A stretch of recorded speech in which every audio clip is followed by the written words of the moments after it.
श्री कृष्णा श्री कृष्णा श्री कृष्णा श्री कृष्णा। गुरुर्ब्रह्मा गुरुर्विष्णुः गुरुर्देवो महेश्वरः गुरुः साक्षात् परं ब्रह्म तस्मै श्री गुरवे नमः। तस्मै श्री गुरवे नमः। हरि ओम तत्सत। पंचदशी 12வது அத்தியாயம் 79வது ஸ்லோகம்.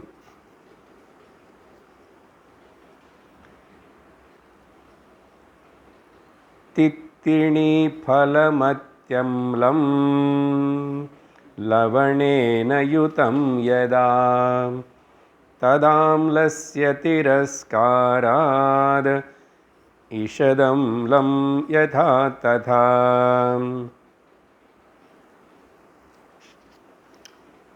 கடந்த சத்சங்கத்தில் நம்ம பார்த்து கொண்டிருக்கிற விஷயம் சுருக்கமாக ஞாபகப்படுத்திக்கிட்ட, இந்த அத்தியாயத்துக்கு பேர் பிரம்மானந்தே ஆத்மானந்த. இதில் என்ன பார்த்தோம் அப்படின்னா, ஒரே குரு கிட்டேருந்து கேட்ட ரெண்டு பேரும் ஒரே மாதிரி புரிஞ்சுக்கிறதில்லை.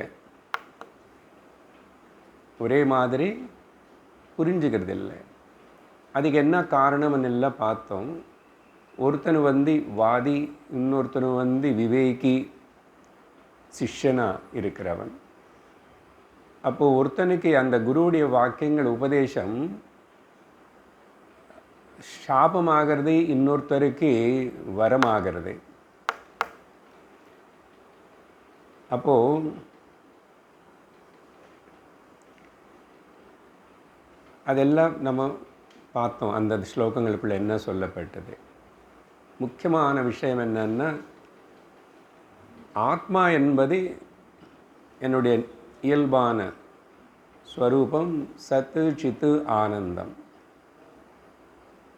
அப்போது அதில் எல்லா இடத்துலும் எல்லா சமயத்துலேயும் எனக்குள்ள அந்த ஆனந்தம் వ్యక్తமாகிற மாதிரி தெரியலையே, காணப்படலையே. நான் இருக்கே అనేది தெரியறது, தேட வேண்டாம்.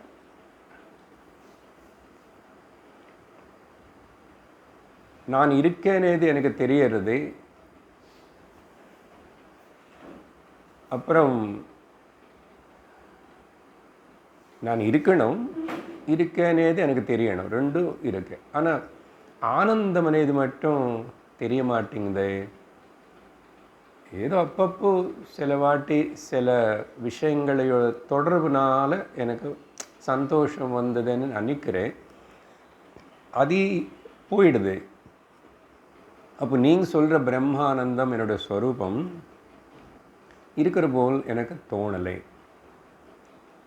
எந்த புத்தியில் எல்லா விற்த்திகள் உருவாகிறதோ, தாட்ஸு, அங்கே தானே நான் இருக்கேனே விற்பி கூட தெரியறது. அப்போ அங்கே ஆனந்தமும் தெரியணுமே தொடர்ந்தேன்னு கேட்குறார். அதுக்கு குரு அதுக்கு காரணம் ரஜோகுணம் அங்கே சேர்ந்து கலந்து ஜாஸ்தியாக இருக்கிறதுனால, சத்வகுணம் ரொம்ப கம்மியாக இருக்கிறதுனால உனக்கு அந்த ஆனந்தம் அங்கே व्यक्तம் ஆகிறதில்லை. அதனால் அந்த குறை பிரம்மத்தில் உன்னோட ஸ்வரூபத்தில் இல்லை. ஆனால் எதிலோ அது व्यक्तமாகிறதோ அந்த व्यक्तமாகிற அந்த உபாதியில் பேதம் இருக்கு. அதுக்கு நம்ம கண்ணாடி தூசி இருந்த முகம் தெரியாது, இப்படியெல்லாம் உதாரணம் எடுத்து பார்த்தோம்.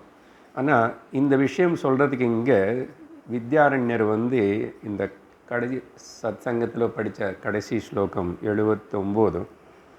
அவர் புலி டேமரண்ட் ஃப்ரூட்டு புளிப்பு ஏதாவது ஆகட்டும், அது ரொம்ப புளிப்பாக இருக்கிறது அது அப்படியே கொஞ்சம் பேர் ஏதோ இவ்வளோ சாப்பிடுவாங்க. ஆனால் பல்லு கூசுறது தானே அவங்களுக்கு அசல் அது பார்த்தாவே பல்லு கூசும். அப்போது எப்படி இருந்தால் கூட ஒரு புளிப்பு சாப்பிட முடியாது, ஒரு உப்பு சாப்பிட முடியாது, ஒரு காரமும் சாப்பிட முடியாது. இந்த மூணுத்தனை இப்போதைக்கு இப்படி எடுத்துக்கிறோம். புளிப்பு అనేది இங்கே சத்வகுணமாக எடுத்துக்கிறோம் உதாரணத்துக்கு. அடுத்தது ரஜோகுணம் உப்பு, இல்லை காரம் ரஜோகுணம், உப்பு தமோகுணம். நீங்கள் பாருங்க, நம்ம எது சாப்பிட்றதுக்கு பண்ணாலும் இனிப்பு பதார்த்தங்களை தவிர இந்த மூணு கலந்து கொஞ்சமாக அப்படி இப்படி போட்டால் தான் சாப்பிட முடியாது. சொல்லுங்கள். ஆக்சுவலி கர்நாடகா, மகாராஷ்டிரா, குஜராத்துக்கு போனால் அவங்க வெல்லம் இனிப்பு தாலில் கூட போடுவாங்க, ரசத்தில் போடுவாங்க. ஆந்திராவில் எல்லாம் ரசம்னா அங்கே அதில் கொஞ்சம் வெல்லம் போடுவாங்க. ஸோ அப்போ கலந்து நமக்கு விஷயம் என்னென்ன, இங்கே இப்போது அவர் கொடுக்குற எக்ஸாம்பிள் அந்த புளிப்பானது. ஆனால் அதில் லவணம் சேர்த்துட்ட புளிப்புடைய இது தெரியல, அவ்வளோ குறையிறது. அதே போல் தான் நம்ம புத்திக்குள்ள இந்த மூணு குணங்கள் ஒன்றுக்கு ஒன்றும் இப்படி இதில் சத்வகுணமாக பூர்ணமாக இருந்தால் உனக்கு அங்கே ஆனந்தம் தெரியும். அதனால் இந்த உதாரணம் கொடுத்ததுக்கப்புறம் இந்த உப்பு சேர்த்தது போல் ரஜோகுணம் சேர்ந்துச்சு, இல்லை காரம் சேர்ந்துச்சு, அதனால புளிப்பு அவ்வளோ தெரியல, சத்வகுணம் அவ்வளோ தெரியல, அதனால ஆனந்தம் உனக்கு தெரிய மாட்டேங்குது. ஆனந்தம் இந்த மூணு குணங்களோட இன்ஃப்ளூயன்ஸ் இல்லாத தூக்கம் சமயத்தில் ஒரு ஆனந்தம் இருக்குது. ஆனால் அங்கே தமோ குணம் ப்ரிடாமினேட் பண்ணுறதுனால அதையும் தெரியல என்ன ஆகிறது அங்கேனது. ஒரு இருட்டாக தான் இருக்குல்ல, தூங்கன்னு என்ன இருட்டு. சரி, இப்படி இந்த விஷயம் சொல்லி இந்த உதாரணம் கொடுத்ததுக்கப்புறம்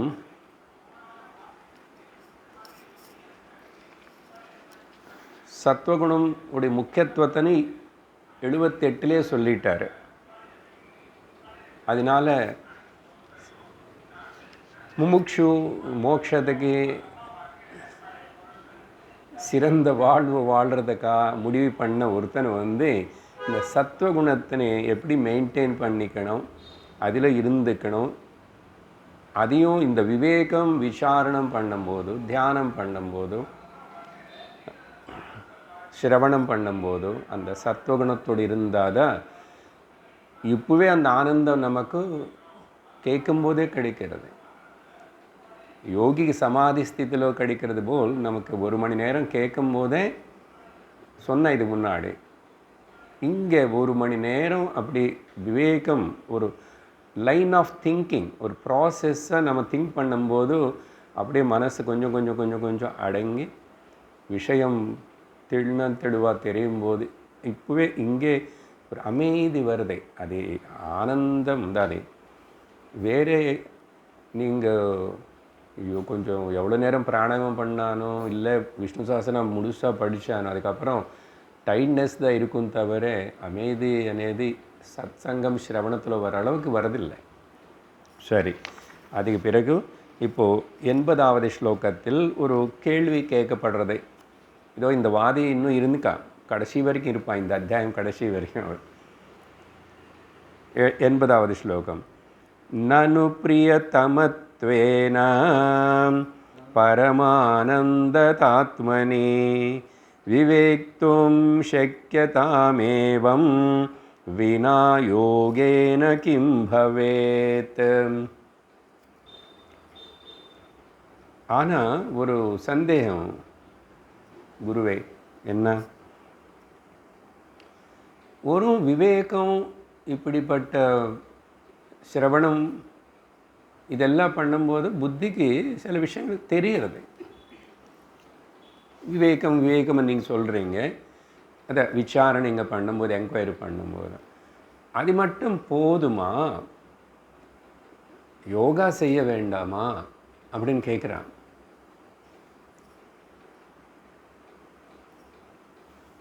எனக்கு நானும் ரொம்ப பிரியம், ஆத்மா பிரியம், பரமானந்தம் இதெல்லாம் சொல்லிட்டீங்க. அது தெரிஞ்சுக்கிறதுக்கு விவேக்தும் இவன் கேள்வி என்னென்னா, அப்போ யோகா అనేది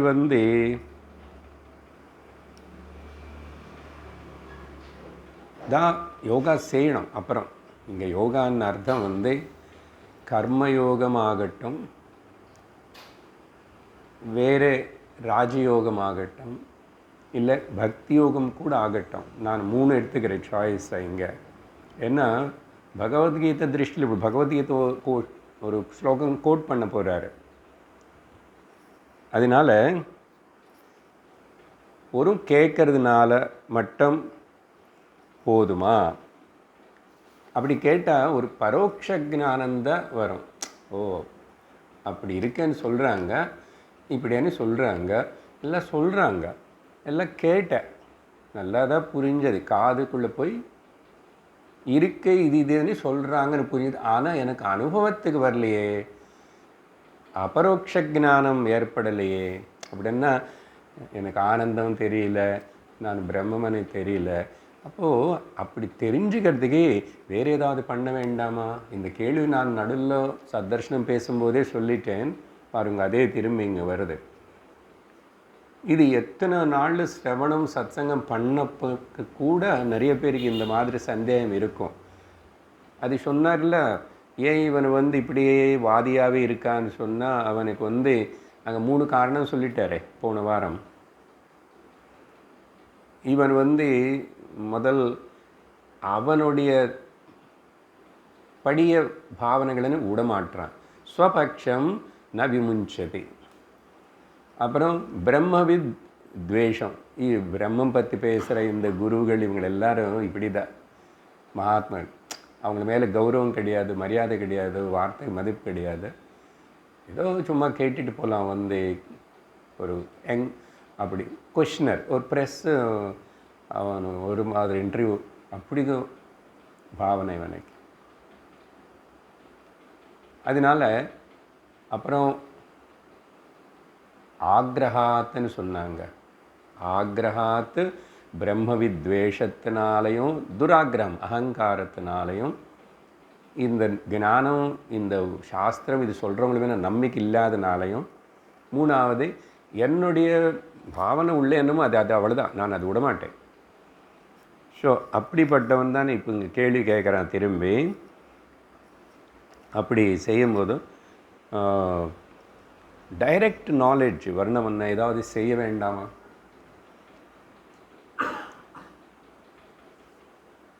இது ரொம்ப பெரிய தடம், ஆப்ஸ்டிக்கல்.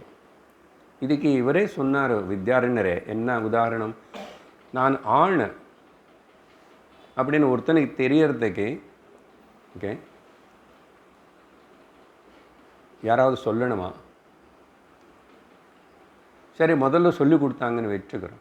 அதுக்கப்புறம் அது ஞாபகம் வச்சுக்கிறதுக்கோ அது நானுன்னு உணர்றதுக்கு செய்கிறதுக்கு ஏதாவது அவனு பண்ணணுமா? பார்த்தோமா இந்த எக்ஸாம்பிள் இது முன்னாடி.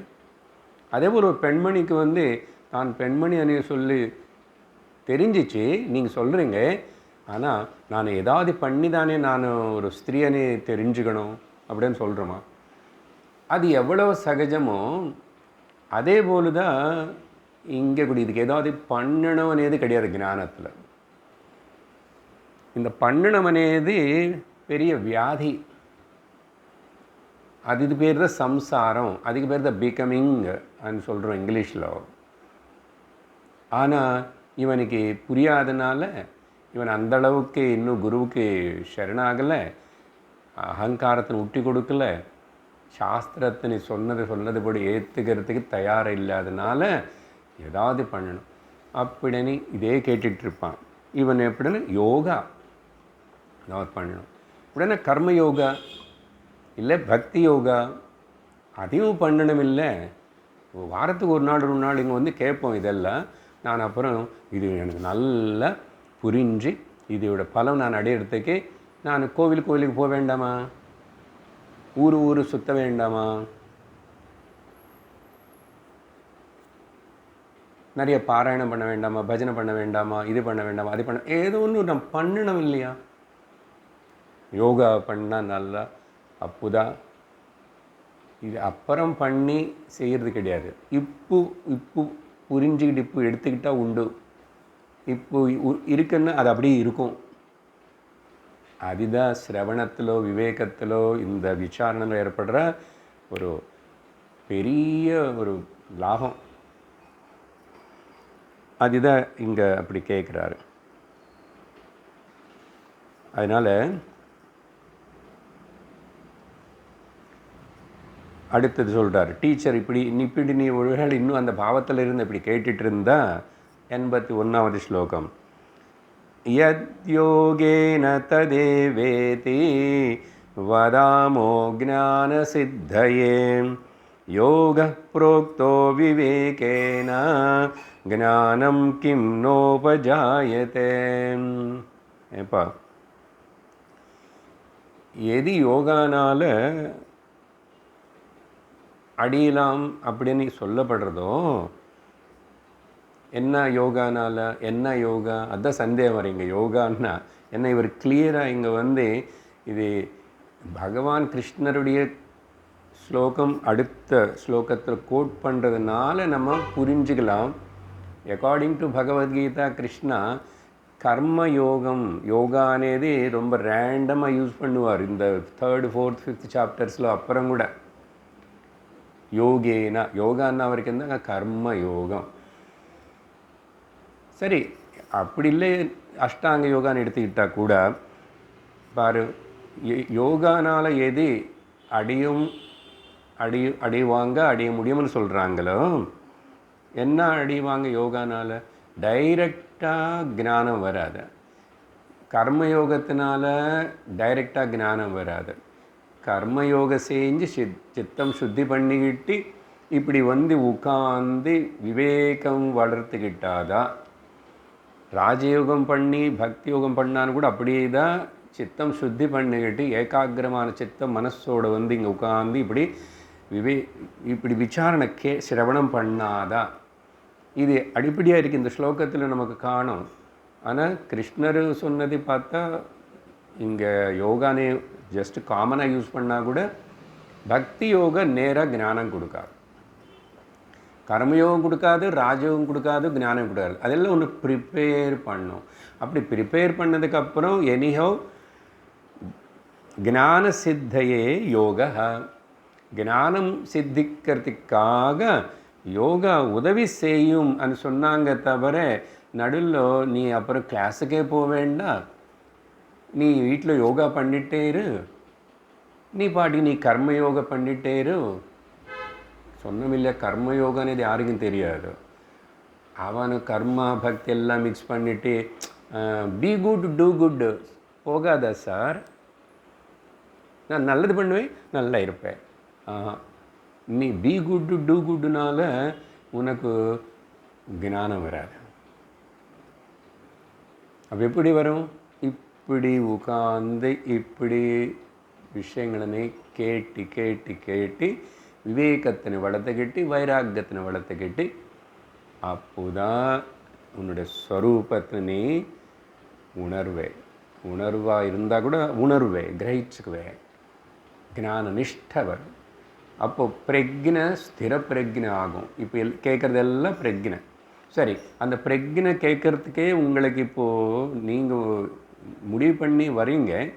ஏன் வரீங்கன்னா நீங்கள் கொஞ்சம் கர்மயோகா பக்தி யோகா ஏதோ யோகத்தினால சித்தம் சுத்தமாகி இல்லைன்னு இது எதுக்கு விரும்புகிறீங்க? ஏன் விரும்புகிறீங்க? சும்மா அப்படின்னு சொல்லக்கூடாது. அப்படின்னா எல்லாரும் வரலையே ரெகுலராக. அப்போது நான் இதுக்கு தகுதி பெற்றிருக்கிறதுனால தான் நான் விரும்புகிறேன். நான் தகுதி பெற்றிருக்கிறனால. தகுதி எப்படி வந்துச்சு? ஏதோ செஞ்சிட்டேன், கர்மயோகம் பக்தி யோகம் ஏதாவது பண்ணிட்டேன். இல்லை, கொஞ்சம் இப்படி வந்தாவே போதும். அப்போது இல்லை, அவர் காற்று பட்டிலேருந்து தான் இங்கே வந்தார். இங்கே வாங்க, வந்துட்டு செயிர் கொஞ்சம் இப்படி போட்டுக்கு. You move to this side. That's it. இல்லை, நீங்கள் இப்படி மூவ் பண்ணால் இன்னும் அந்த தள்ளி போனால் காற்று வராது. இப்படி கூட வரலாம். பேக் எடுத்துருங்க அங்கே.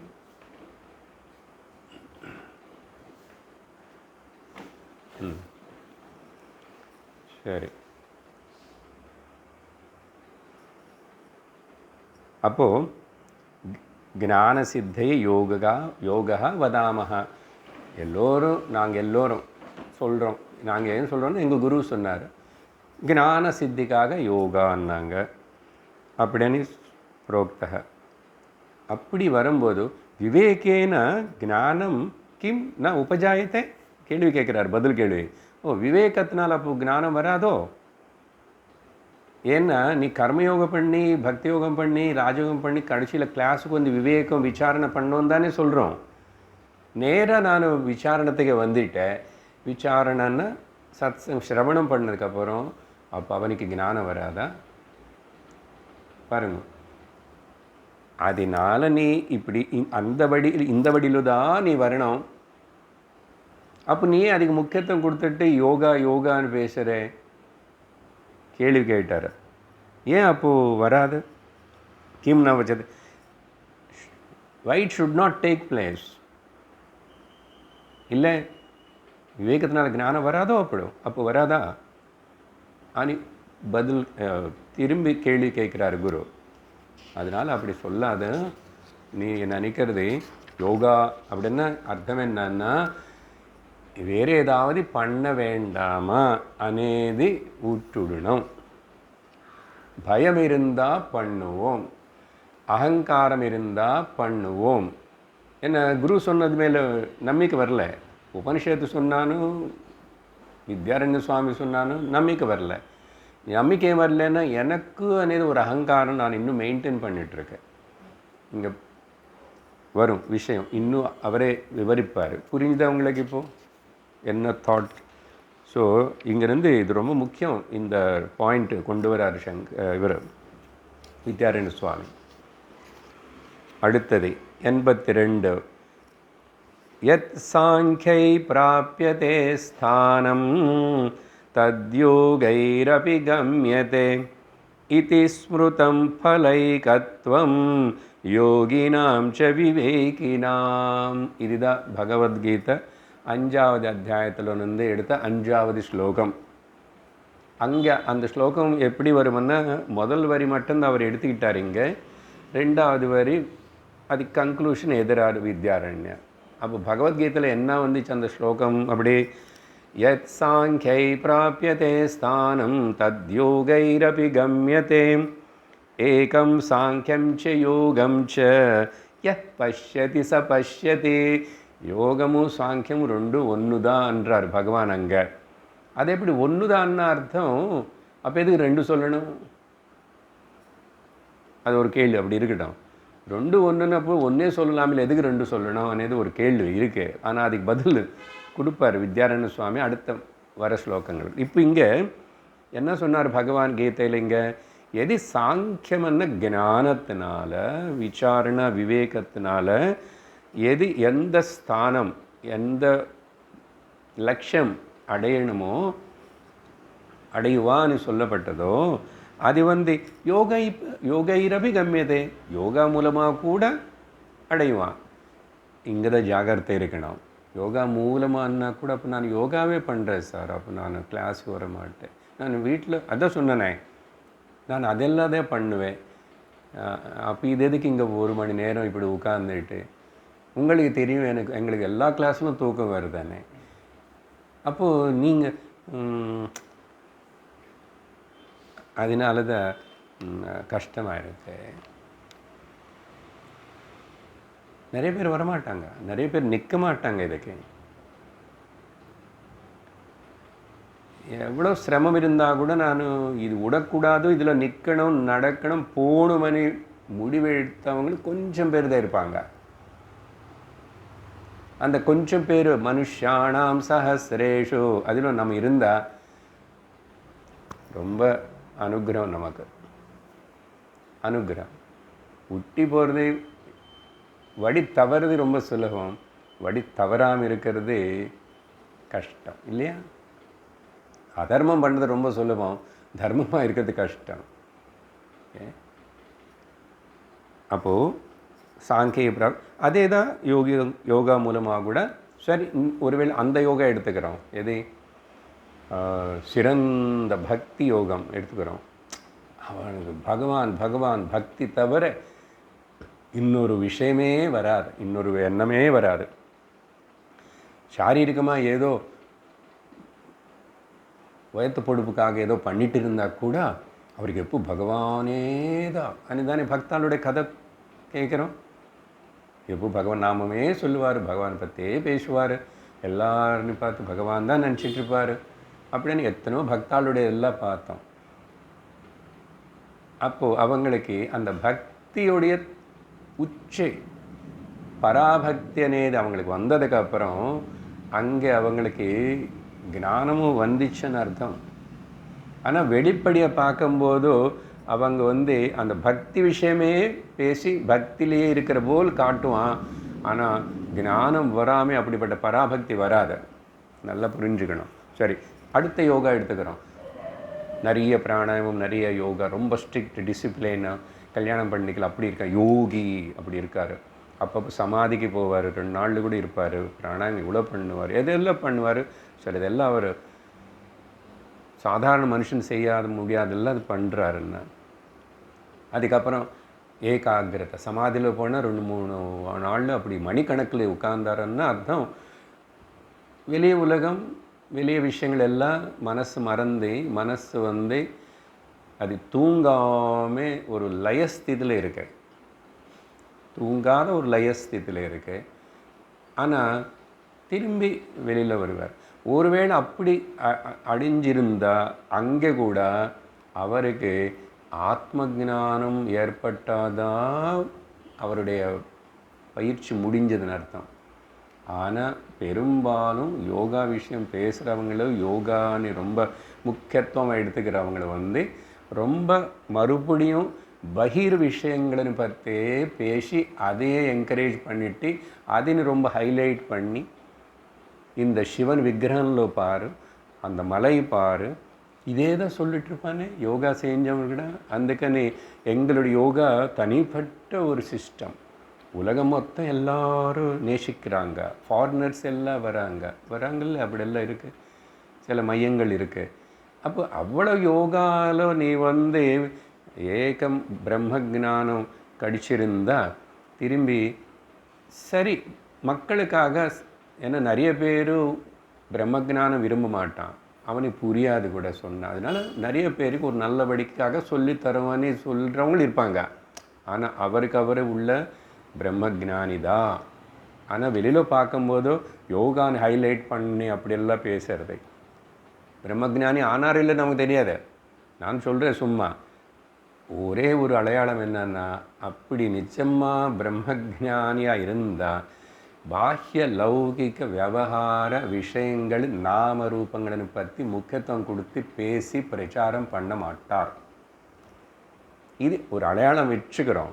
அப்போ அது தவறாக எப்படி அதெல்லாம் நமக்கு வேண்டாம். உங்களுக்கு விஷயம் புரிஞ்சால் போதும்.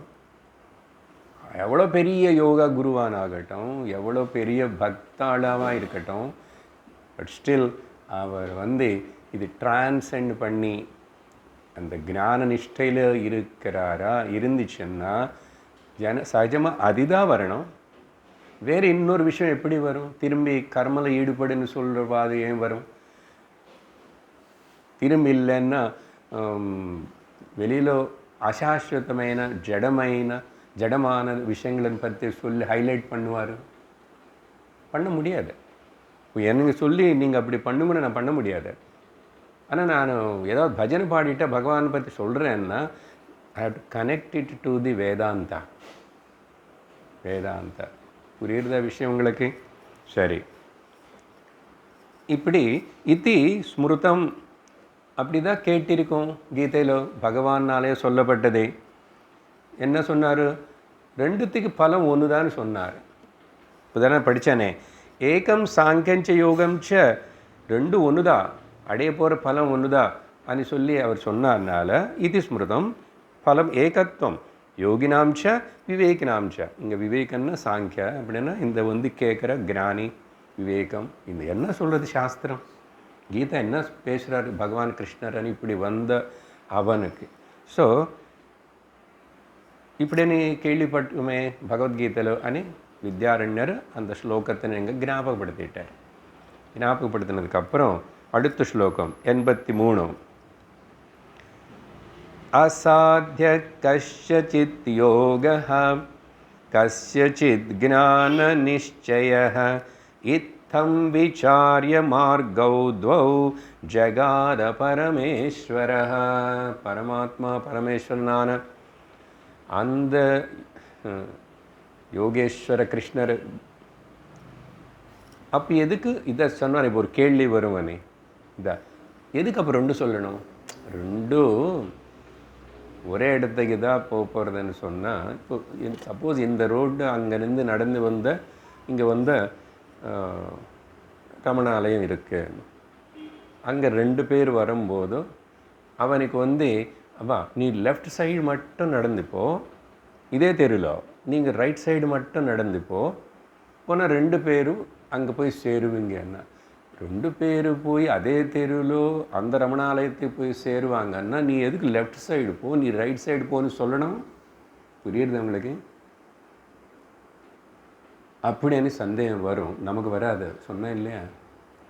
அப்படி சந்தேகம் வந்தால் அதுக்கு பதில் இப்போது வித்யாரண்யர் சொல்லுவார். அப்படின்னா அர்த்தம், நான் சொன்ன உதாரணம் அப்படி இருக்கட்டும். லோகத்தில் பார்த்தா இப்போ தானே சொன்னேன், எல்லோருக்கும் வாங்க உட்காந்து 1 மணி நேரம் கிளாஸ் விடாமல் தவறாமல் கேளுங்கோன்னு சொன்னால் எத்தனை பேர் வராங்க? முதல்ல இந்த கேட்குறது தொடர்ந்தனேது நீங்கள் தான் சில பேர் சில வருடங்களாக பண்ணுறீங்க, நிறைய பேருக்கு முடியலையே. உங்களுக்கு கூட வந்தவங்களே எத்தனை பேர் நடுவில் விட்டுட்டு வராமல் போயிட்டாங்க உங்களுக்கு தெரியுமே. ஏன்னா அவங்களுடைய கெப்பாசிட்டி, அவங்களுடைய மைண்ட் ஆக்குபேஷன் கோவில் சுற்றுறது, மலை சுற்றுறது, அங்கே இதெல்லாம் பண்ணுறதுல அவனுக்கு அதுதான் அதுக்கு மேலே அவனு ஒரு லெவல் அதிகாரி, அவனுக்கு அர்ஹத்தை அவ்வளோதான் இருக்கு. இப்படி கேட்டால் புரிஞ்சுக்கிற, எவ்வளோ சுலபமாக சொல்லி கொடுத்தா கூட இப்படி போகலாம், கேட்கணும், கேட்கலன்னா எனக்கு நானாக ஏதோ நினச்சிக்கிட்டு இருந்தேன், அதெல்லாம் பிரம தான் அப்படின்னு சொல்லி தெரியணுமே, அவனுக்கு தெரிய மாட்டேங்குத. அப்படினால அசாத்திய கஷ்யசித் யோக. சில பேருக்கு கர்மயோக அப்படின்னா ஞானம் எனக்கு விசாரணை முக்கியம், என்கொயரி. இப்படி பேசிட்டா நான் நல்லா கேட்டு புரிஞ்சுக்குவேன்.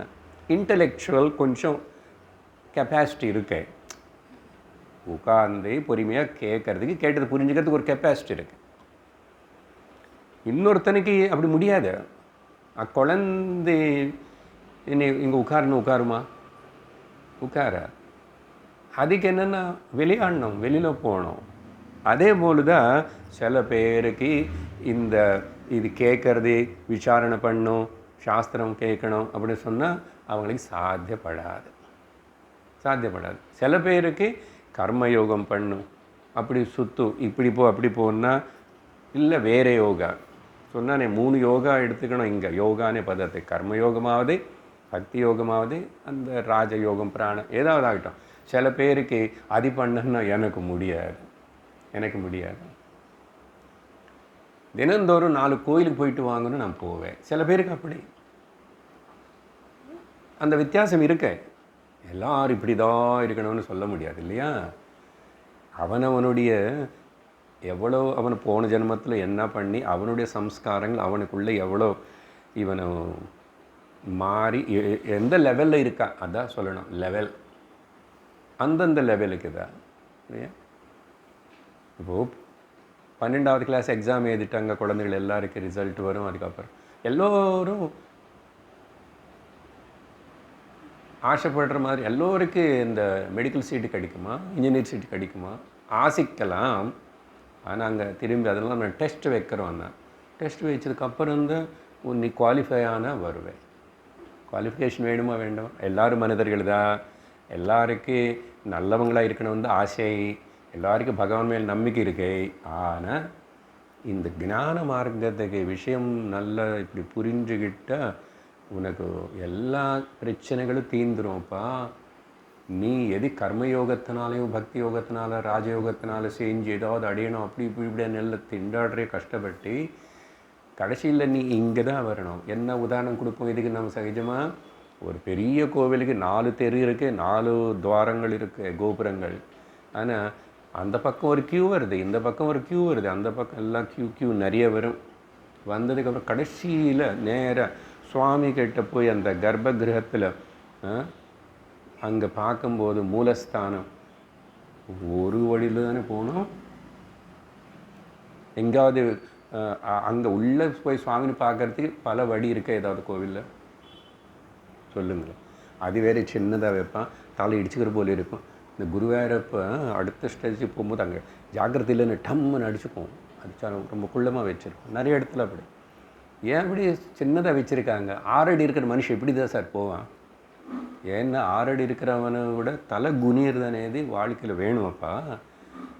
தலை குனியணும். பெரியவங்களை கேட்ட, சுவாமி கேட்ட, குரு கேட்ட. அதனால் அகங்காரத்தினை அடக்கிட்டு அப்புறம் உள்ளவா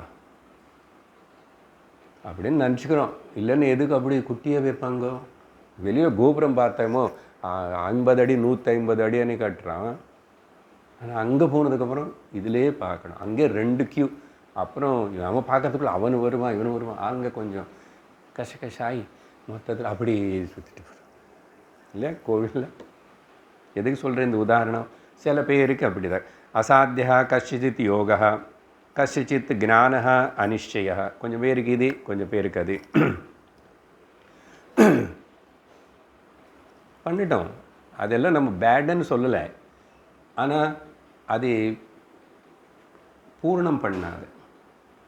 பூர்ணம் நீ பூர்ணத்துவம் அடையணும், சத்தியத்தின் உணரணும், மோட்சம் அடையணும், ஜீவன்முக்தன் ஆகணும்னா அதெல்லாம் முடித்து ஞானத்துக்கு வந்தாத.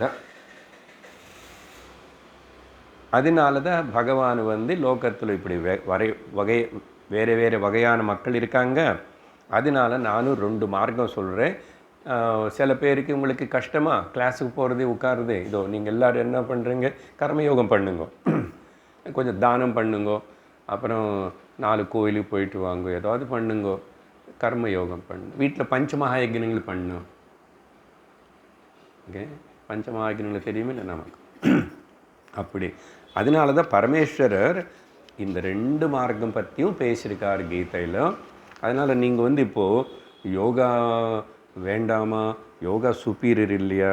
இப்போ இங்கே அடுத்த கேள்வி கொஷனில் அடுத்த ஸ்லோகத்தில் அவனும் கேட்குறான்.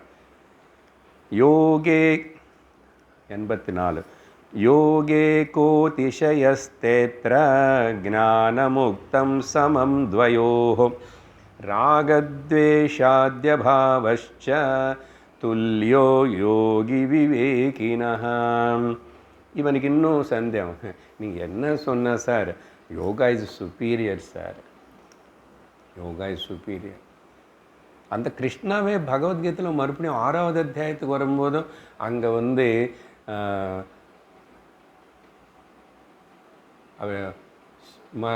சரீர காய கிரீவம், உடம்பு முது தலை எல்லாமே நேராக வச்சு உட்காரணும், மானுத்தோல் போடணும், அது மேலே அப்புறம் வெள்ளை துணி இன்னும் புல் கிராஸ் போடணும், அது மேலே வெள்ளை துணி போடணும். அவர் கூட சொல்லிட்டாராங்க. நீங்கள் என்ன வித்யாரண்ய சுவாமி அதெல்லாம் சொல்ல மாட்டேறீங்க யோகா பற்றி? நீங்களும் இங்கே ரமணாலயத்தில் கொஞ்சம் நாளைக்கு முன்னாடி எல்லாம் பிராணாயம் அதெல்லாம் பண்ண வச்சுட்டீங்க, அதே இப்போ விட்டுட்டீங்க. நீங்கள் பண்ணிக்கோ வீட்டில். நான் இங்கே பேச வேண்டியது நிறைய இருக்குது. அப்போ எல்லாம் பஜனை சொல்லிட்டோம். இப்போ புது கிளாஸில் இதெல்லாம் ஆரம்பிக்கிறோம். என்ன புதுவங்க இல்லையோ பார்ப்போம், அவங்களுக்கு எப்படி புரிய வைக்கிறது? அவங்களுக்கு இப்படி எல்லாம் பேசிட்டா யாரும் வரமாட்டேன். அதனால் பஜனை பாடு முதல்ல, புஸ்தகம் எடுத்துக்கோ, ஸ்தோத்திரமால ஸ்தோத்திரம் சொல்லு. அப்படி அதுக்கப்புறம் அந்த அதுக்கப்புறம் பேசின விஷயம் கேட்டு பாருங்க எப்படி இருக்கும். நேற்றுக்கு எப்படி தாட் ஃப்ளோ கரெக்டாக ஒரு பாயிண்ட் நம்ம கரெக்டாக கடந்த வாரம் பேசினது எல்லாம் சேர்த்து எல்லோரும் கேட்கணும். கேட்குறதுக்கு என்ன கஷ்டம்? அதுதானே சார். ஏதோ இங்கே வந்தேன்னா 1-2 வாட்டி கேட்போம். எல்லாம் கேளுங்கன்னா உங்களுக்கு வேலை இல்லை. அதனால மாரியம்மன் சார் எல்லாம் போஸ்ட் பண்ணுவார். எல்லா கிளாஸ் லிங்க் அனுப்பிட்டேன். நான் எப்படி கேட்குறேன்? என்னப்பா கேட்குறதுக்கு? அதுதான் பிரயோஜனப்படும். ஏதோ பண்ணுறதுனால பிரயோஜனம் வராது. கேட்டுக்கோ, புரிஞ்சுக்கோ, அனுபவத்துக்கு கொண்டு வந்துக்கோ, இருந்துக்கோ, அப்படி வாழு. அவ்வளோதான். அதுதான் சிறந்த வாழ்வுக்கான வழி. இங்கே என்ன சுப்பீரியாரிட்டி? நீங்கள் என்ன சொன்னால் வித்யாரண்ய சுவாமி குருகர் யோகா. அதனால் நான் உலக நாட்டில் யார் யார் யோகா குருகள் இருக்காங்களோ அவங்களுக்கு எல்லாம் அப்பப்போ போவேன், அப்பப்போ கேட்பேன். அதையும் கொஞ்சம் பண்ண இல்லை. என்ன பண்ணுறாங்க அங்கே? உங்களுக்கு சில பேர் தெரிஞ்சிருக்கும். நான் சும்மா கேட்டேன். இங்கே ஒரு அம்மா வருவாங்க இதுக்கு முன்னாடி கிளாஸுக்கு. அவங்க சொல்லி தான் நான் அதெல்லாம் டீட்டெயில்ஸ் பார்க்க. அங்கே பஞ்சபூத கிரியை பண்ணுவாங்களாமா. இத்தனை வாரம் போகணும், இவ்வளோ பணம் கட்டணும். அங்கே என்னமோ கொஞ்சம் நேரம் உட்கார வச்சு 2 மணி நேரம் 3 நேரமோ அது வச்சு கருப்பு துணி கொண்டு வா, சிகப்பு துணி கொண்டு வான்னு சொன்னது போல் ஜோதிஷர் சொல்லுவானே, அதே போல் பஞ்சபூத கிரியா. இன்னொருத்தரையுமோ வேறு கிரியை அவர் சொல்லுவார், இவர் இன்னொரு கிரியை சொல்லுவார். அதெல்லாம் கொஞ்சம் என்ன பஞ்சபூத கிரியை பண்ண உடனே உன்னுடைய பிரச்சனைகள் எல்லாம் தீர்ந்து போயிடுமா? கேட்பேன். ஒரு வருஷம் குலதெய்வத்துக்கு மட்டும் போயிட்டு வந்தவே உன்னுடைய மனசு புத்தி சரியான விவேகம் விசாரணை வருமா? வராது. பயம் போகாது, மோகம் போகாது, துக்கமும் போகாது. அப்படி போயிருந்த நல்லதுதான். யாராவது அப்படி போயிடுச்சு சார் அப்படின்னு சொன்னால் போயிடுச்சுன்னா திரும்பி வரக்கூடாது எங்களுடைய கருத்து. ஆனால் இங்கே ஞானம் வந்துச்சுன்னா துக்கம் வராது. வெளிச்சம் இருந்த இருட்டு இருக்கக்கூடாது, இருக்காது. புரியுதா? அப்போது இவன் சொல்கிறான், ஆனால் உனக்கு இது தெரியுமோ? நீ பக்தி யோகம்னு சொல்லு, கர்மயோகம்னு சொல்லு. ரொம்ப முக்கியமான பாயிண்ட். இப்போ நேரம் பேசினதுக்கு சரி. இப்போ விவேகம் ஞான யோகம்னு சொல்லு. இங்கே 2 3 என்ன 4 ஆயிடுச்சே. கர்மயோகம், பக்தி யோகம், ராஜயோகம், ஞான யோகம். நிறைய பேருக்கு 4 இருக்கா? விவேகானந்தர் கூட 4 பற்றி பேசினார். 4 புஸ்தகங்கள் எல்லாம் பிரிண்ட் பண்ணாங்க. அவங்க என்னென்னா 4 இல்லை. இதனால் நீ செஞ்சு இது உதவியாக இருக்கும். அங்கே வர்றதுக்கு, அங்கே வந்ததுக்கப்புறம் அங்கே கொஞ்சம் இதெல்லாம் பண்ணணும். இதெல்லாம் ஒன்று ஹைவே கொண்டு வரும். இப்போது ஓப்பனாக ஸ்ட்ரீட்லேருந்து இப்படி வந்தால் அங்கே போனால், ஈச்சனாரிலேருந்து போனால் ஹைவேக்கு வந்தால், இப்போ இங்கேருந்து போய் இது என்ன நம்ம முருகவேலு இருக்கிற ஏரியா ஒண்டிபுத்தூர் இதானே, அதெல்லாம் தாண்டி அப்படி அங்கே ஹைவே வரும். சரி, 4 பக்கம்லேருந்து 4 பேர் வந்து எங்கே வந்துட்டாங்க? கடைசியில் ஹைவேக்கு வந்துட்டாங்கோ. எல்லாரும் சேலம் போகணும். சேலம் போகணுன்னா ஹைவே அது ஒரு 4 பேர் வந்தாங்க இல்லையா? ஞானமணி ஹைவேக்கு அங்கேருந்து நீ வரணும். வந்ததுக்கப்புறம் தான் சேலமணி மோட்சம். சேலம் போன மோட்சம் வருமா? சேலமணி மோட்சம் வரும்.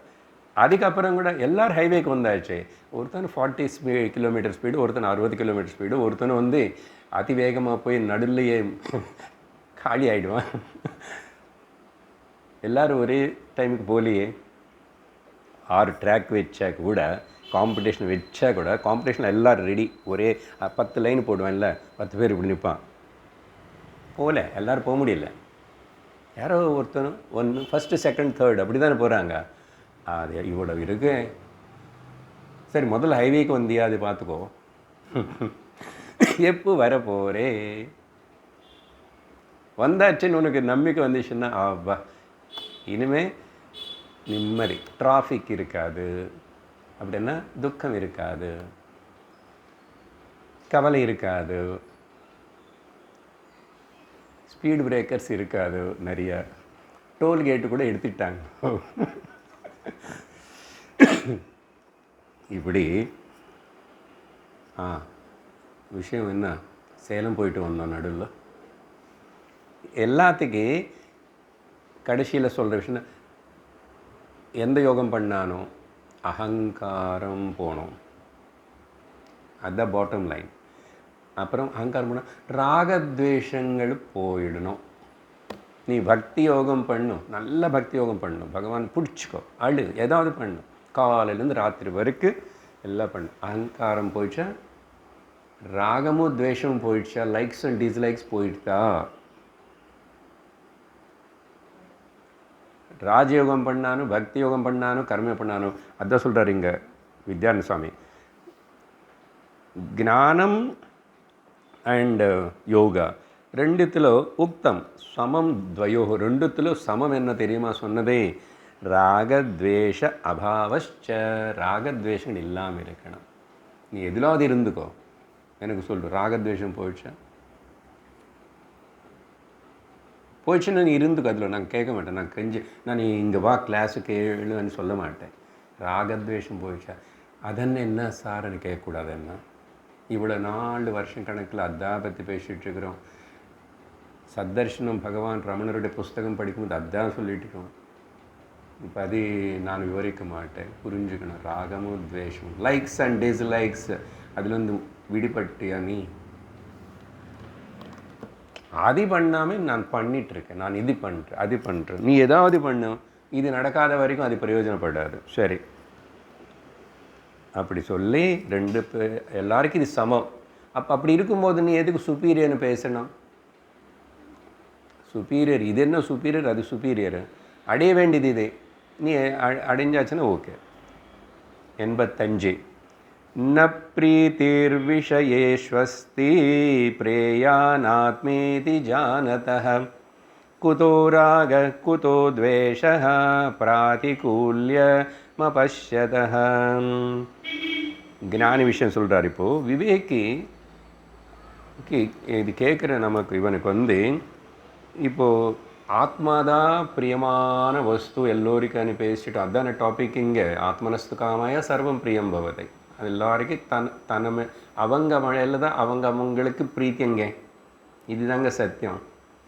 வேறு ஏதோ எனக்கு பிரீத்தி இருக்குன்னு அதில் போய் சும்மா பாரிய எனக்கு ரொம்ப பிரியம் எதுக்குன்னா, எனக்கு அவங்க நான் சொல்லபடி இருந்தான், சொன்ன மாதிரி இருந்தான், நான் சொல்கிற நினச்ச மாதிரி நடந்துக்கிட்டால் எனக்கு பிரியம். அப்போது எனக்கு பிரியம்காக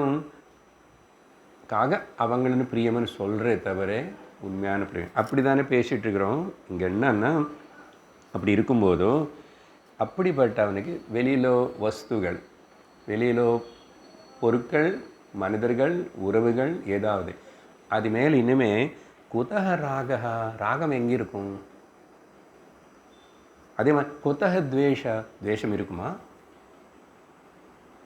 ராகத்வேஷங்களுக்கு அதீதமான வஸ்து நானு ஆத்மா சச்சிதானந்த ஸ்வரூபம் అని உணர்ந்த இந்த விவேகிக்கு ராகம் எங்கே, துவேஷம் எங்கே?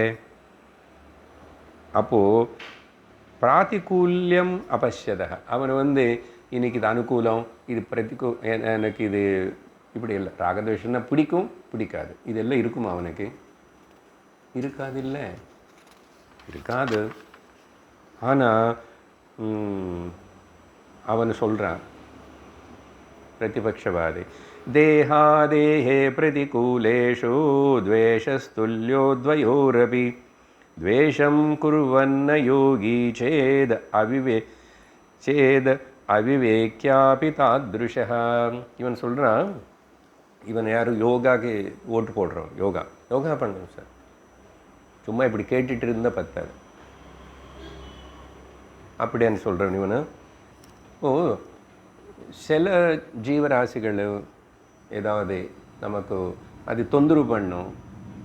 ஓகே, இப்போது ஏதோ ஒன்று பூரா தேல் பாம்பு ஏதோ பார்த்தோன்னு வச்சுக்கோங்க, இல்லை ரோடு மேலே இந்த ரோட்டில் போனால் நாய் துரத்துறோம், ஒரு கழிக்கடை நாய் இருக்குன்னு சொன்னாங்க, நமக்கு அது ஜாகிரதை இருப்போம். அதுவேளை துவேஷம்னு சொல்ல முடியாது. அது தேஹாதேஹே பிரதிகூலேஷு, எனக்கு அது தொந்தரவு பண்ணும் அப்படியானே. சரியா? இப்போது ஒருத்தருக்கு ஏதாவது ஒன்று சாப்பிட்டா ஒத்துக்காது உடம்புக்கு, அப்போ அது மேலே துவேஷமை நான் சொல்லுவான், அது அப்போ நான் தொடாமல் இருக்கேன். ஏன்னா அது சாப்பிட்டு எனக்கு ஒத்துக்காது, அது துவேஷம்னு சொல்ல முடியாது. அதேபோல் இந்த பிரதிகூலம் எனக்கு அதெல்லாம் சரி வராது, தொந்தரவு பண்ணான்னு சொன்னும்போதோ அது எல்லாம் இந்த 2 பேருக்கு சமம் தானே. அது டஸ்ட் அலர்ஜி இருக்கிற 2 பேருக்கு அவங்களுக்கு உடனே வீசிங் வரும். அதில் ஒருத்தனை வந்து விவேகி, இன்னொருத்தர் வந்து கர்மயோகி. பட் டஸ்ட் அலர்ஜி 2 பேருக்கு சமம் இல்லையா? அதே போல் இந்த அப்போ 2 பேரும் டஸ்ட்னு அவாய்ட் பண்ணோம். கரெக்டாக? இல்லை இவன் வந்து சரி இப்படி எடுக்கிறோம், ஒரு ஸ்திரீக்கு ஒரு புருஷனுக்கு 2 பேருக்கு டஸ்ட் அலர்ஜி இருக்குது. இவங்க ஸ்திரீனால் இவங்க டஸ்ட் அலர்ஜி இருந்தால் கூட பரவாயில்ல, அப்படி தான் இருக்கணும், மாஸ்க் கட்டக்கூடாது அப்படின்னு சொல்லியிருக்க. ஏன்னா எஃபெக்ட் ஒன்று தான். அப்போது இந்த 2 பேருக்கு இருக்கும். அவன் என்ன சொல்கிறான்னா, யோகி ஆனவனுக்கு இப்படி வேறு எந்த அவனுக்கு கொஞ்சம் தொந்தரவு கொடுக்கறதானே, அது ஏதாவது அது மிருகமாகட்டும் ஜந்துவாகட்டும் அது மேலே துவேஷம் இருக்கக்கூடாது, இருந்த அவன் யோகி இல்லை அன்றான். கரெக்டு தான்.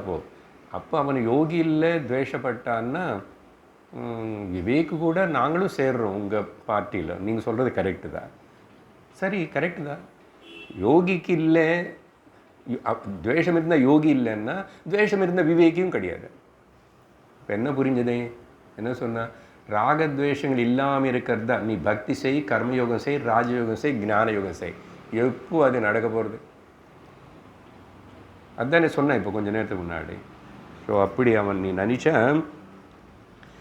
2 பேருக்கு 2 பேரும் இவன் யோகி இல்லைன்னு சொல்லணும், இவன் விவேக்கியும் இல்லை. ஏன் ராகத்வேஷம் போல அப்படின்னு சொல்லி 87 வந்து द्वैतस्य प्रतिभानं तु व्यवहारे द्वयोः समं समाधौ नेति चेत् तद्वत् नाद्वैतत्वविवेकिनः. இவன் இன்னும் புரிஞ்சுக்க மாட்டான். அதனால் வித்யாரண்ய பாருங்க எவ்வளோ இவனுக்கு இன்னும் சந்தேகம் நம்மளும் வச்சுக்கிட்டு தான். இந்த சந்தேகம் கேட்குறவங்க எல்லோரும் நம்ம தான். நமக்குள்ளே யாருக்கும் என்னென்னமோ சந்தேகம் இருக்கும். எவ்வளோ சொன்னான்னு காதலவனு டவுட் இருந்துகிட்டே இருக்கும். என்ன சொல்கிறாருன்னா, துவைத்தம் எல்லாம் இங்கே நிறைய பலதை காணப்படுறது, அதுக்கு பேர் துவைத்தம். பலது இருக்குது, பல மனுஷர்கள், பல பாஷைகள், பல மொழிகள், எல்லாம் பல துவைத்தம் எல்லாம் பலதான் தெரியறது. விவகாரம் செய்யும்போது துவைத்தம், இது கூட சமந்தா. ஞானம் பற்றி பேசுகிற இவருக்கு துவைத்தம் காணப்படுறதே. கண்ணு திறந்த இப்போ நீங்கள் ஆண்களை பெண்களாக தெரியாது என்ன எனக்கு. ஞானம் வந்துச்சுனால எல்லாரும் ஒரே மாதிரி தெரியுறாங்கன்னு சொல்லலாமா? அப்படி தெரியறது கண்ணுக்கு புலங்களுக்கு அதே தான் தெரியும். ஆனால் உள்ள விவேகத்தில் புரிஞ்சுக்குவான், இது ஆண் சரீரம் பெண் சரீரம், உள்ளே இருக்கிற ஆத்மா ஒன்று தான், பிராணம் ஒன்று தான், பஞ்சபூதங்கள் ஒன்று தானே உணர்ந்தான். அப்போ அதுதான் விவகாரத்தில் 2 பேருக்கு துவைத்தம் இருக்கேன் இல்லையா? நான் உங்கள் பேர் மாற்றிட்டு அவங்களுக்கு கூப்பிட்டோன்னே என்ன, ஐயா இங்கே வாங்கன்னு சொல்லுவான், நான் அம்மானு பார்த்து சொல்ல மாட்டேன் இல்லை. விவகாரம்ல துவைத்தம் தான் இருக்கே. அப்போது அவனு சொல்கிறான், ஆனால் சமாதி என்ன யோகாவில் சமாதி முக்கியம் இல்லையா? அப்படியே அவர் லீனமாயிட்டார். 6 மணி நேரம் அப்படியே கண்ணு திறக்காமல் உட்காந்துட்டார்.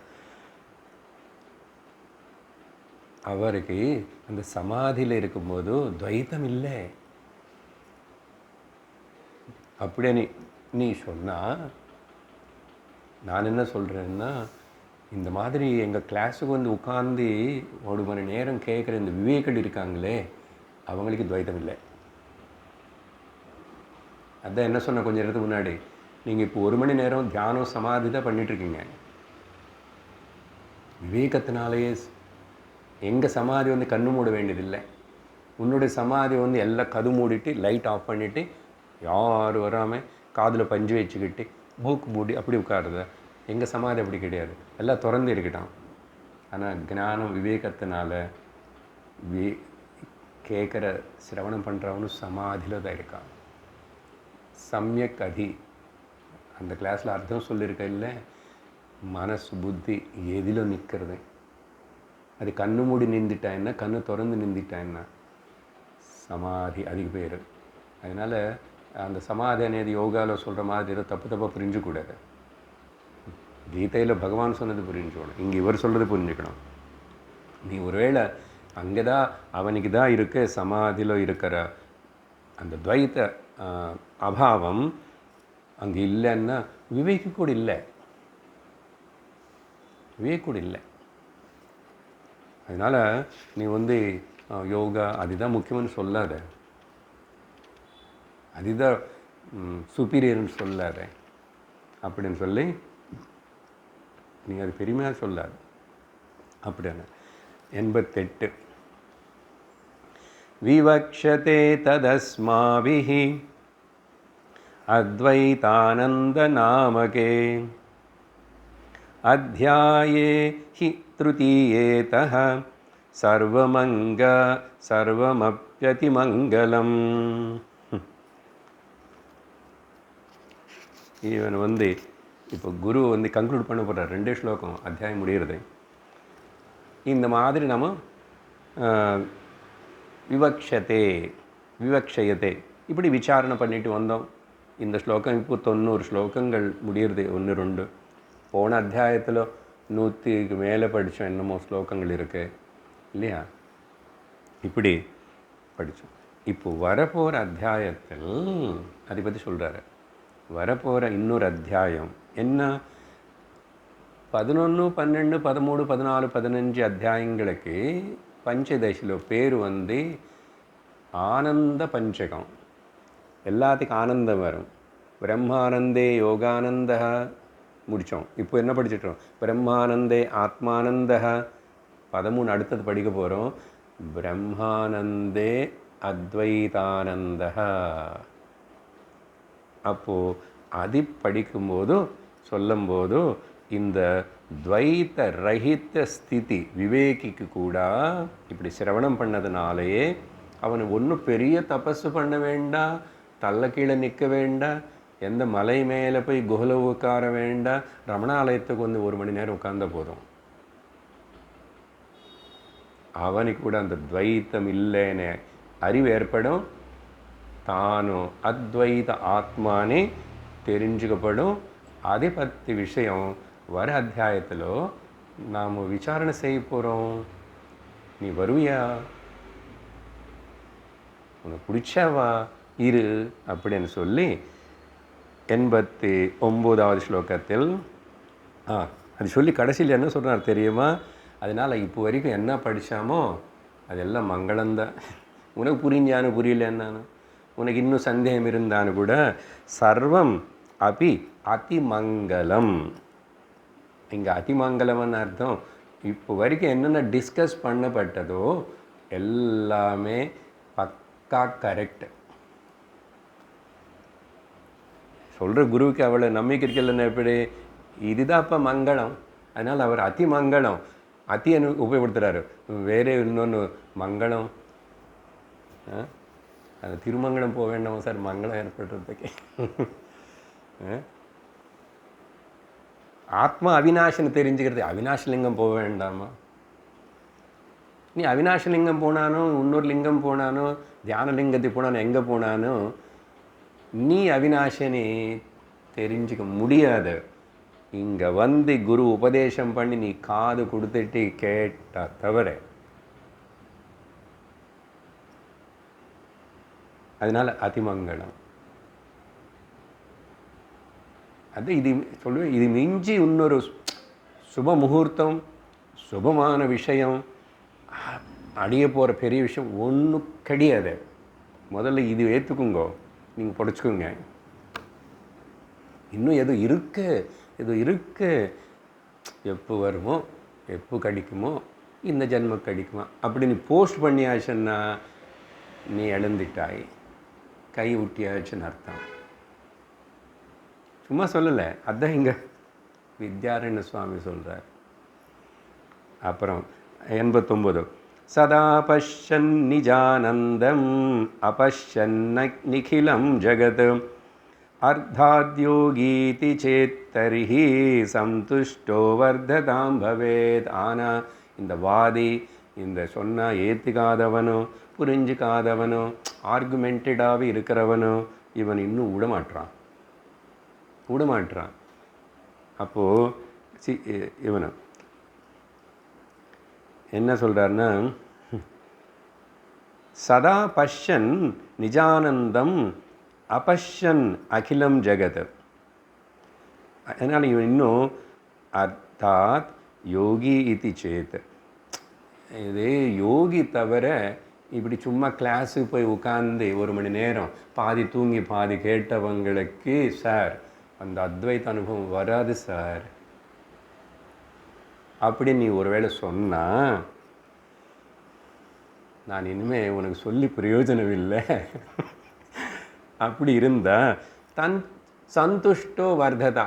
Okay, wish you all the best. உனக்கு என்ன ஆர்குமெண்ட்டு உனக்கு கூட எனக்கு பாருங்க குரு. அப்பா நீ அப்படி இருந்துக்கோ. அப்படி என்ன ததாஸ்து, சரி ஓகேவா, நான் சரியானு சொன்னால் உனக்கு சந்தோஷம் தானே. சரி நீ போய் சாப்பிடு, 12 ஆகிறது. அதனால் கடைசியில் 90வது ஸ்லோகம் கூட சொல்கிறேன். அத்தியாயம் முடிஞ்சிடும். அப்போது கன்க்ளூட் பண்ணுறாரு 90வது ஸ்லோகம் இந்த அத்தியாயம். பிரம்மானந்தாபிதே கிரந்தே மந்தானுகிரக சித்தயே द्वितीयाध्याय एतस्मिन् ஆத்மானந்தோ விவேசிதः. இவ்வளவு நாள் இவ்வளவு ஸ்லோகங்கள் இந்த ஆனந்த பஞ்சகமணி சொல்லப்படுற பஞ்சதசி மொத்தம் 15 அத்தியாயங்கள். முதல் 5 அத்தியாயத்துக்கு பேர் விவேக பஞ்சகம். எல்லாம் அங்கே விவேகம்னு வரும். அடுத்த 5 தீப பஞ்சகம். இந்த 5க்கு பேர் ஆனந்த பஞ்சகம். இப்படிப்பட்ட பிரம்மானந்தமணி பேர் எல்லாத்துக்கும் அதுதானே. பிரம்மானந்தே யோகானந்த, பிரம்மானந்தே ஆத்மானந்த, பரபூர அத்தியாயம் பிரம்மானந்தே அத்வைதானந்த. இந்த கிரந்தம் இந்த 5 அத்தியாயங்களோடு கூடியிருக்கிற இந்த 3rd part of the Panchadasi. முக்கியமாக இப்போ பேசின இந்த அத்தியாயம் த்விதீய அத்தியாய யாருக்கு இது பேசப்பட்டதுன்னா இன்னும் கூட மீடியோக்கர்ஸ், மந்த அனுகிரக சித்தையே. மந்தன்னா இன்னும் கொஞ்சம் டல்விட்டடாகவே இருக்கான். என்ன சார் இவ்வளோ டோஸ் கொடுத்தீங்க இவ்வளோ நாள்? ஏன்னா இப்போ பேசின விஷயம் எல்லாம் அவர் திருஷ்டியில் குரு இன்னும் ஹையர் லெவலில் திங்க் பண்ணி பார்த்தா இதெல்லாம் லோயர் புரிஞ்சிக்காதவனுக்காக. பாருங்கள் எத்தனை எக்ஸாம்பிள் சொல்லி அது சொல்லி இது சொல்லி அவர் சொன்னது இல்லாமல் நானும் சொல்லி புரிய வைக்கணும். ஏன்னா புரிய மாட்டேங்குது சார்.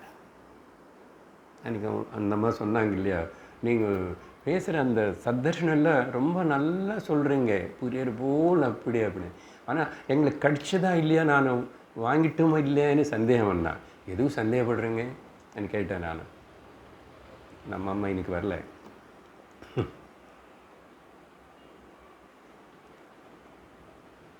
அதுதான் நிறைய படித்தோம், நிறைய கேட்டாச்சுன்னு நினச்சிக்காதுங்கோ.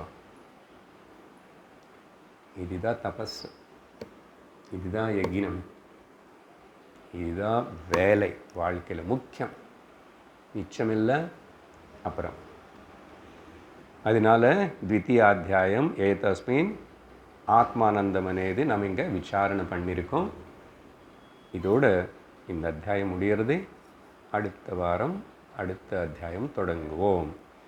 ஓம் பூர்ணமதః பூர்ணமிதம் பூர்ணாத் பூர்ணமுதச்யதே பூர்ணஸ்ய பூர்ணமாதாய பூர்ணமேவாவசிஷ்யதே.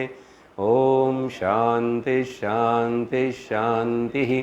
हरिः ओम श्री गुरुभ्यो नमः. हरिः ओम. हरि ओम तत्सत्.